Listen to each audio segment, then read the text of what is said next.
Let's begin with a confession that might just get me disinvited from the next alumni iftar, and honestly, who cares?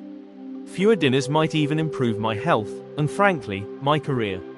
The unfiltered truth, straight from the belly of a Bangladeshi banker, is this: studying business in 2024, the way we're currently being taught, is perhaps the most glorious form of career self-sabotage for anyone with genuine ambition. I say this as a proud SUST graduate who spent years agonizing over Porter's 5 forces, while the real, chaotic, 5,000 force market operated right outside your e-building window. Here's the simple arithmetic that never shows up in the B-school brochures. Most deans, bless their hearts, are completely disconnected from the current market. And even the few who try to sound modern by talking about online certificates and boot camps are still missing the forest for the trees. The reality hits harder than a Dhaka rickshaw break. Bangladesh's total startup funding dipped by 41% in 2024, and local investor participation shrank by a staggering 95%. You're marching straight into a future that isn't just bleak, it's actively hostile. Congratulations. But here's the uniquely tragicomic twist. Our informal economy accounts for around 64% of the country's GDP, with 89% of all jobs rooted in that sector. Your expensive BBA, your carefully crafted final project, prepares you for less than 10% of the economy, the tiny, fragile portion that even attempts to follow textbook rules. The rest of the market, the other 90%, runs on principles that would make Michael Porter weep into his strategy frameworks.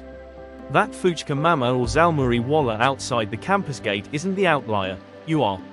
He's got market positioning, inventory management, and real-time pricing mastered without ever taking a single finance or marketing class. In many ways, he's running a more practical, battle-tested curriculum than your entire semester on market positioning. Meanwhile, we're discussing the fourth industrial revolution while we still haven't consistently completed the second. The World Economic Forum predicts that AI will displace 92 million jobs globally. And what are we learning? Excel formulas that tools like this one can execute in milliseconds. Finance models that AI can run better than any of us. Marketing frameworks that algorithms optimize automatically. Manually posting accounting entries in 2025 is basically vocational nostalgia disguised as education. We're trying to prepare for a world of seamless digital finance while the real Bangladeshi market still struggles with unreliable high-speed internet outside major cities, complex regulations, and a venture capital ecosystem where nearly 98% of the funding comes from abroad. It's like trying to build a sophisticated tech structure on a foundation that's constantly shaking. At its core, our business education suffers from a fatal mismatch. We're teaching second-world solutions to third-world problems using first-world textbooks.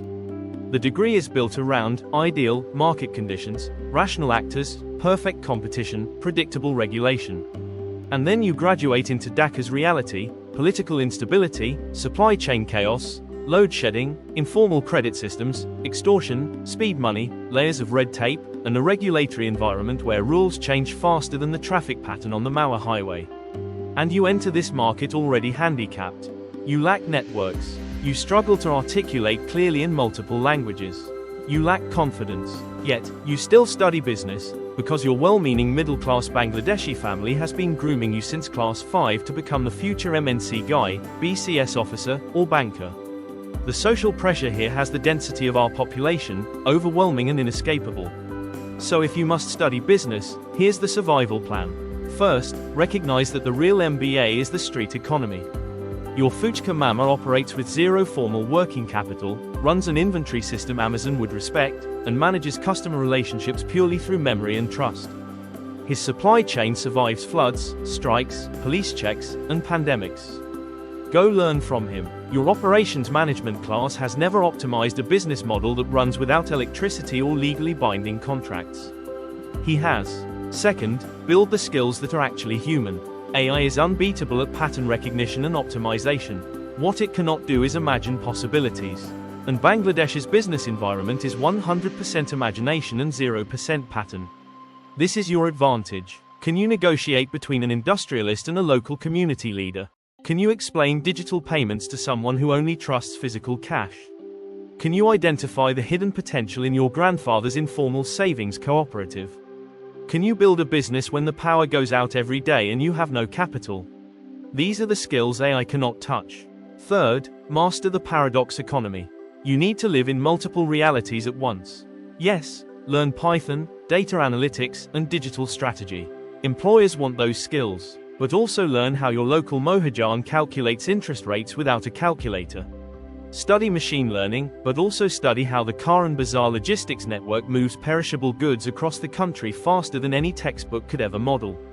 Understand blockchain, but also understand village cooperative finance.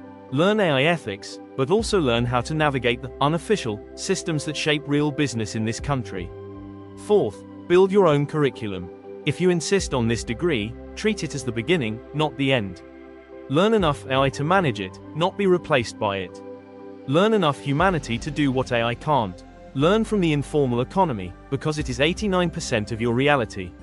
Learn how to get a trade license. Understand how the central bank actually functions in the local context. Study the trust sectors. Visit a major bus or launch terminal and observe how owners run complex transportation businesses, managing assets, financing, and regulatory risks through informal networks. Learn how to sell, really sell, not pretend to. And throw away the myth of the 8-hour workday.